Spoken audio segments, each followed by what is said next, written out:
So, my system is not back together 100%, and I will do another video on what I've got done so far. But this just hit my desk, and I am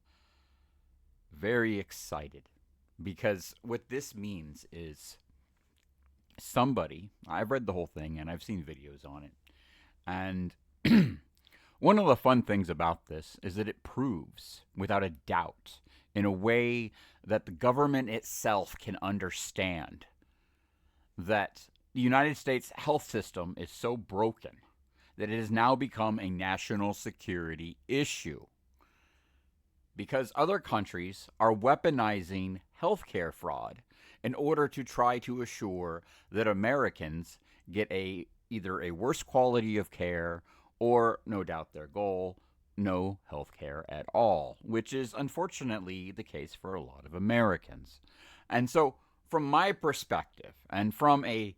let's just call it a military perspective, healthcare is a national security issue because healthcare fraud and the lack of easy access when care is needed is is now a way for other countries to attack the sovereignty of the United States directly by also indirectly creating healthcare issues for its citizens, which of course weakens national defense and actively hurts future operations while, harming lethality in the field. And so, from my perspective, as somebody who is just a civilian, uh, you know, maybe I should just break it down for you, Barney style, and say the military needs to get its shit in gear, and the government needs to take care of its troops and its people by making sure that we can transition to a healthcare system that may not be as profitable for the hedge funds or the investors, but will save us a lot of money and be a very large, big, beautiful thing that does not create bills for the American people because that harms our national defense.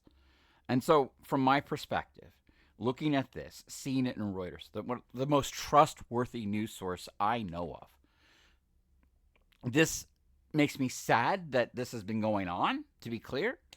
But the fact that they fixed it means that because of the size of the number, that should actually impact healthcare for Americans in a meaningful way that creates a positive net effect, not just for the citizenry, but the country itself. Like, this is a big enough thing because billions are involved that this should actually impact America somehow, positively. And if it doesn't, then, well, you know what?